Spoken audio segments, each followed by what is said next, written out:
मंडळी 6:52 वेळ आणि या वेळेला देशाची राजधानी असणाऱ्या दिल्लीच्या लाल किल्ल्यासमोर असणाऱ्या मेट्रो स्टेशनच्या गेट नंबर 1च्या समोर एक धाडकन मोठा स्फोट झाला आणि अख्खी दिल्ली हादरली.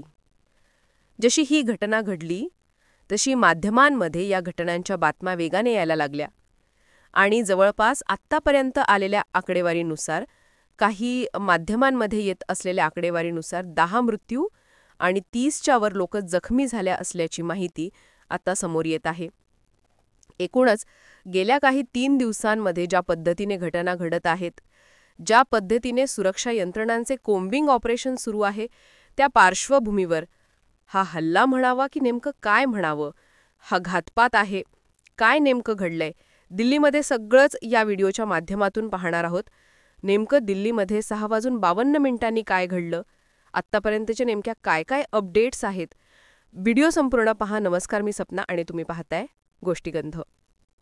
मंडळी, संध्याकाळी 6:52 दिल्लीच्या लाल किल्ल्यात समोरून एक वाहन चाललेलं होतं, एक 4 व्हीलर निघालेली होती आणि त्या 4 व्हीलर अचानक थांबली, तिच्या हेडलाईट्स क्लोज झाल्या आणि त्यानंतर अचानक या गाडीमध्ये मोठा स्फोट झाला. जेव्हा हा स्फोट झाला तेव्हा त्या गाडीमध्ये काही प्रवासी देखील बसलेले होते. विशेष सांगायची गोष्ट म्हणजे या गाडीच्या आसपास जी वाहनं आहेत, जवळपास 8 वाहनं आणि 2-3 रिक्षा या स्फोटामध्ये जळून खाक झाल्या. इतका मोठा हा स्फोट होता. आता प्रथमदर्शनी हा स्फोट जर इतर गोष्टींचं आपण असं एक पकडलं की हा स्फोट वेगळा कशाचा तरी आहे, तर तो त्या गाडीपुरताच मर्यादित राहिला असता.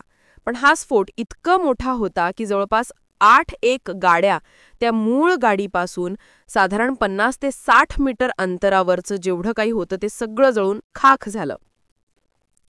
त्यानंतर ही घटना घडल्यानंतर आसपास जी काही मंडळी होती, कारण जनरली बघायला गेलं तर लाल किल्ला जिथं दरवर्षी 15 ऑगस्टला ध्वजारोहण होतं, 15 जानेवारीला ध्वजारोहण होतं, देशाचे पंतप्रधान तिथे उपस्थित असतात आणि पर्यटनाच्या दृष्टीने सुद्धा अनेक पर्यटक इथं येत असतात. त्यामुळं एक प्रकारे गजबज असणारा हा संपूर्ण एरिया आणि प्रचंड प्रमाणामध्ये गर्दी या ठिकाणी असते, पर्यटकांची असते, लोकल जी आहे त्यांची सुद्धा या ठिकाणी गर्दी असते आणि अशा गर्दीच्या ठिकाणी 7 वाजताची वेळ आहे. विचार करा, म्हणजे ज्या वेळेला खऱ्या अर्थानं रहदारी असते, ज्या वेळेला एक पीक आवर्स आपण म्हणतो, त्या पीक आवर्स अशा वेळेला असा स्फोट घडतो आणि या स्फोटामध्ये आत्ता आलेल्या बातमीनुसार जे मेडिकल ऑफिसर आहेत, काही डॉक्टर्स आहेत, जे माध्यमांना प्रतिक्रिया देत आहेत, त्यांच्याकडून असं समजते की जवळपास 50च्या वर मृत्यू या घटनेमध्ये झालेले आहेत.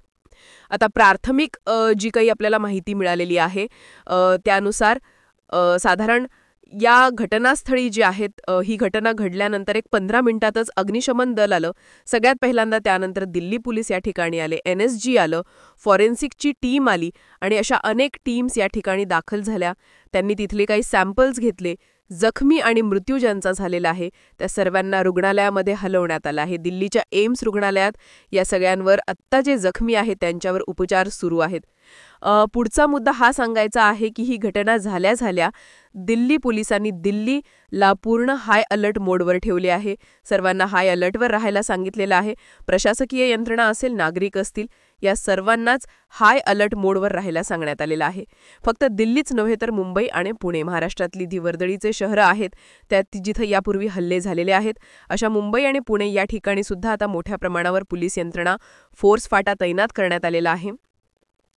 मुंबईच्या CSMT रेल्वे स्थानकावर सुद्धा आता पोलीस तैनात आहेत. त्यांनी सुद्धा प्रवाशांच्या बॅगा चेक करायला सुरुवात केली आहे. बॉम्ब स्क्वॉड असेल किंवा श्वान पथक जे आहे ते या ठिकाणी आलेलं आहे. आता जर आपण दिल्लीची घटना बघितली तर यामध्ये जवळपास 8 वाहनं जी आहेत ती पूर्णपणे जळून खाक झालेली आहे. 2 रिक्षा ज्या आहेत त्या पूर्णपणे जळून खाक झाल्यात आणि त्यामध्ये असणारे हे सर्व प्रवासी. आता प्रत्यक्षदर्शींनी वेगवेगळ्या प्रतिक्रिया दिलेल्या आहेत. काही जणांचं असं म्हणणं आहे की जेव्हा ही घटना घडली त्यानंतर, त्या घटनेनंतर अनेक मृतदेह त्यांना पडलेले त्या ठिकाणी दिसले. कोणाचा हात होता, कोणाचा जबडा होता, तर कोणाचं काय अगदी छिन्न-विच्छिन्न अवस्थेत, रक्तबंबाळ अवस्थेमध्ये हे मृतदेह पाहण्यात आले. काही जखमींना तातडीनं रुग्णालयामध्ये हलवण्यात आलं. पण त्या घटना घडल्यानंतर दिल्ली पोलिसांची टीम त्या ठिकाणी लगेच आली. त्यांनी सीसीटीव्ही फुटेजेस चेक करायला सुरुवात केली आणि हे सीसीटीव्ही फुटेजेस चेक केल्यानंतर आत्ता जी सूत्रांकडून काही पत्रकारांकडून आपल्यापाशी जी माहिती पोचती आहे त्यानुसार एका संशयिताला सुद्धा आता ताब्यात घेण्यात आलेलं आहे. आता ही जर घटना बघितली तर या घटनेला कुठेतरी गेल्या 3 दिवसांची पार्श्वभूमी आहे असं बोललं जातंय. काही जे तज्ज्ञ आहेत ते असं सांगतायत की काही दिवसांपूर्वीच मंडळी या दिल्लीपासून जवळ असणाऱ्या फरीदाबाद येथून एकूण 20 किलो स्फोटके जप्त करण्यात आली होती. मेडिकल कॉलेजमधून डॉक्टर मुकादम, मील, डॉक्टर आदिल अशी काही त्या डॉक्टरांची नावं आहेत आणि दहशतवाद विरोधी पथकानी जी आहे हा एक जे मॉड्यूल आहे त्यांचं आंतरराष्ट्रीय दहशतवादाशी संबंधित असं ते उद्ध्वस्त करून लावलेलं होतं. ही जी लोकं आहेत ती जे शेख मोहम्मद त्याचबरोबर अन्सार मजबूत उल हिंद या दहशतवादी संघटनेशी संबंधित असल्याची सुद्धा माहिती आलेली होती. आणि ही कारवाई देखील मंडळी आज घडलेली आहे.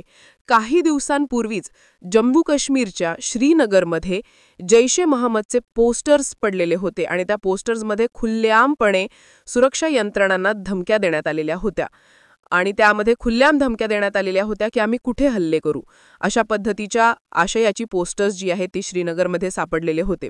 त्यामुळे सुरक्षा यंत्रणांना अलर्ट मोडवर राहायला सांगितलेलं होतं.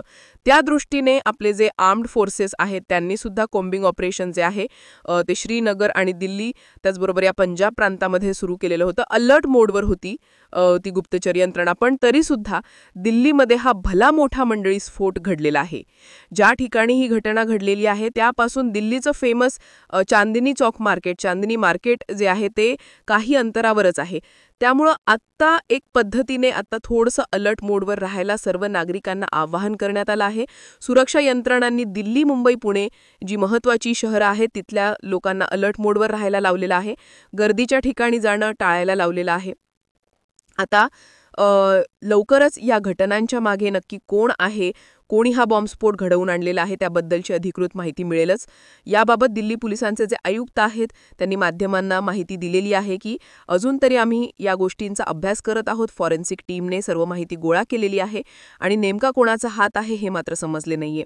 देशाचे आणि दिल्लीचे जे गृहमंत्री आहेत, कारण हा केंद्रशासित प्रदेश आहे त्यामुळे या दिल्लीची जी कायदा सुव्यवस्था आहे त्याची जबाबदारी जी आहे ती देशाच्या गृहमंत्र्यांवर आहे आणि अमित शहा यांनी स्वतः दिल्ली पोलिसांचे जे आयुक्त आहेत त्यांना संपर्क करून याबाबत विचारपूस केलेली आहे.